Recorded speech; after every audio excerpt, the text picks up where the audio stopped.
Olá, turma, bom dia, tudo bem com vocês? Então, nós vamos iniciar hoje o Egito, tá?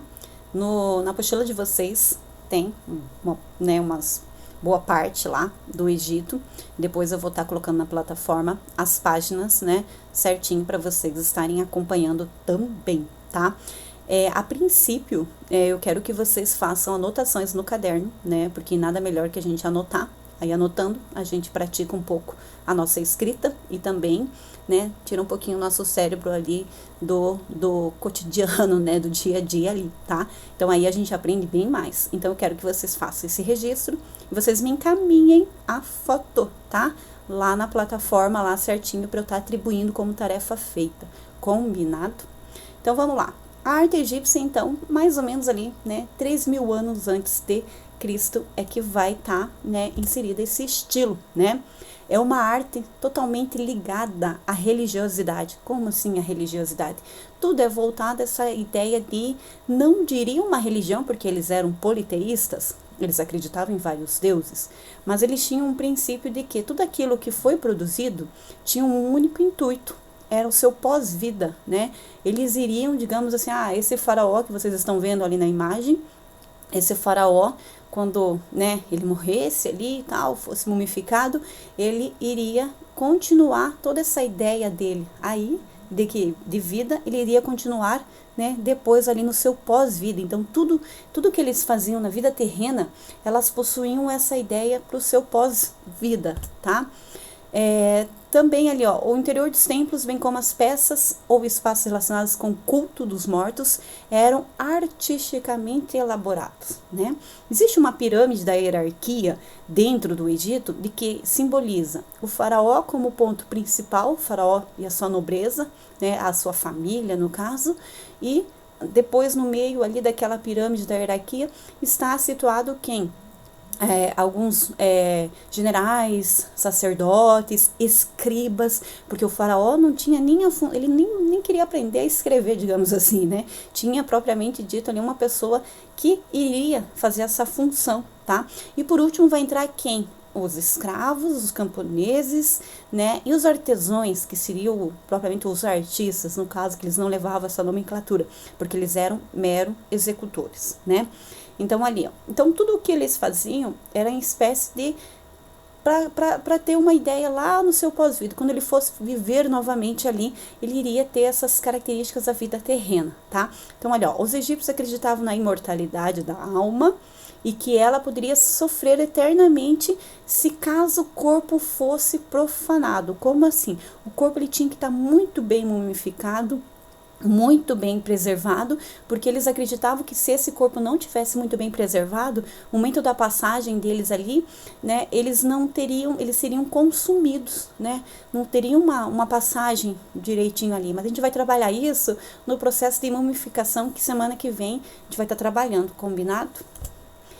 Então a pintura egípcia ela vai sofrer algumas características, né? São pinturas murais, são pinturas feitas em paredes, como vocês estão vendo a imagem ali, tá? Que vai retratar a vida desses faraós, algumas ações dos deuses e a vida após a morte, entre outros temas da vida religiosa que vai estar sendo retratado nessas pinturas, tá? Nessa sociedade, olha, a arte ela era produzida de forma padronizada, não dava espaço para nenhuma criatividade, tá? Então, por isso, em consequência disso, ela virou uma arte anônima, né?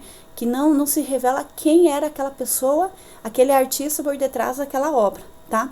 Então, esse artista ele teria que fazer de acordo com o que era mandado. O sacerdote mandava e ele ia lá e fazia daquele jeitinho que ele falou, tá?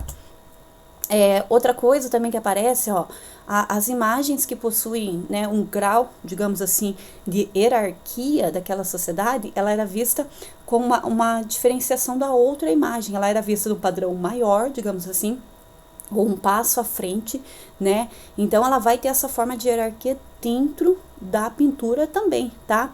Ali, ó, como que ele tá falando, ó, assim o faraó era sempre maior entre as outras figuras que estavam sendo representadas, tá? Outra característica da pintura é a lei da frontalidade. Olha aqui, ó, lei da frontalidade. Como assim lei da frontalidade?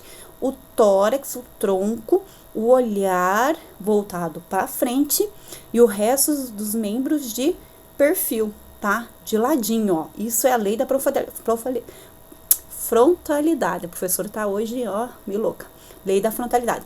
Com isso, eles vão recusar essa técnica da perspectiva. Não vai haver perspectiva. As imagens, elas não vão passar a ideia do tridimensional, tá? Além disso, as pinturas, elas vão vir com a escrita hieróglifa, que são escritas, né, que eles vão estar desenvolvendo através de símbolos e sinais. As tintas eram obtidas da natureza, né, tudo com elementos naturais, pó de minério, substâncias orgânicas e assim por diante, tá? Então, isso era a ideia da pintura, tá? Na escultura, a maior parte das esculturas do Egito antigo são representações dos faraós, dos deuses, né, apresentados de formas frontais, que a gente fala rigidez. Também, como vocês estão vendo, estão percebendo aqui, a figura do faraó está um plano à frente da figura da outra pessoa, que seria uma pessoa qualquer. Por exemplo, no caso aqui, seria a esposa dele, tá? Outra característica, as esculturas sempre rígida, com os braços voltados no tronco, né? Um passo à frente ali, daquele jeito, como se fosse um equilíbrio, e o corpo bem no centro, né? Como se estivesse em equilíbrio, tá? Outra característica também que vai aparecer são escultura em alto relevo, escultura feita diretamente na pedra, tá? Então a escultura, ela não vai possuir teatralidade, ela não vai possuir, né, formas ali do rosto que representam um sentimento, digamos assim, né? Então ela vai ser aquela coisa rígida, parada, estática ali, tá? Outra forma de escultura é a esfinge, que vocês conhecem, cabeça, né? Cabeça de pessoa, cabeça humana, corpo de leão.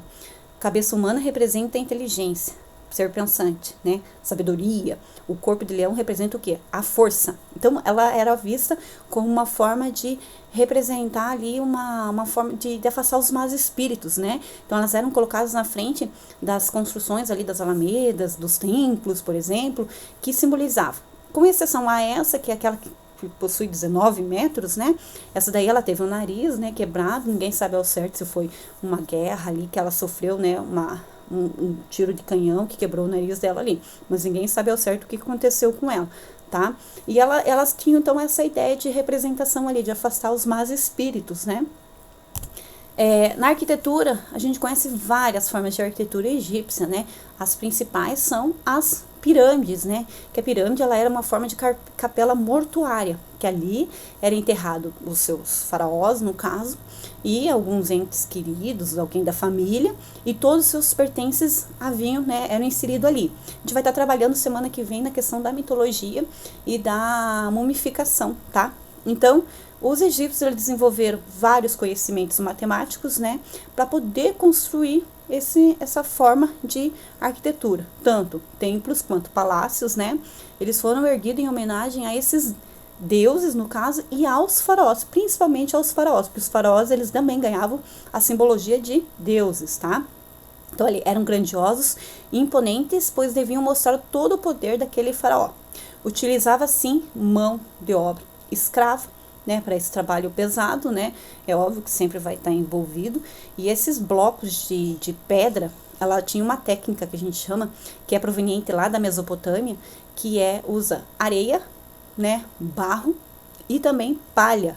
Então, eles vão fazer essa técnica, né, e vão fazer o bloco, cada bloco pesava em torno de 20 toneladas, só para vocês terem ideia, imagina quantos blocos que foram erguidos aí nas pirâmides, né. Então, a pirâmide, ela vai ter não somente ali a pirâmide, que é destinada ao faraó, mas vai ter outras construções que vão anteceder a construção da pirâmide, né? As mastabas, né, que é um túmulo destinado depois da construção da pirâmide à nobreza, e os hipogeus, né, uma construção bem marcante, é o Vale dos Reis, que vale muito a pena vocês estarem pesquisando sobre o Vale dos Reis, tá? Que foi encontrado Tutankhamon, que nós vamos estar falando semana que vem sobre ele, né? Que é uma construção subterrânea, uma construção embaixo da areia, metros e quilômetros, né? Que tem essa construção embaixo da areia ali, lá no Egito, que foram colocados vários faraós que hoje, né, estão em museus, no caso, tá? Então, vale a pena ver. Então, essa é uma forma de construção, né? Ou melhor, essas aqui são as formas de construções, são destinadas a essas capelas mortuárias, né? E a construção dos grandiosos templos que ficavam, né, que esses faraós ali, né, moravam, residiam no caso, né. Então, turma, a aula seria isso hoje, então seria uma forma mais breve. Depois a gente vai estar separando ali, a gente vai estar trabalhando a mumificação, a gente vai estar trabalhando a mitologia. A gente sabe muito bem que a mitologia ela não é tão forte aqui no Egito, né, mas é uma mistura de humano com animais que vão aparecer aí, beleza? Vou esperar o registro de vocês. Olhem com cuidado certinho na plataforma as páginas que eu vou estar indicando, beleza? Beijos!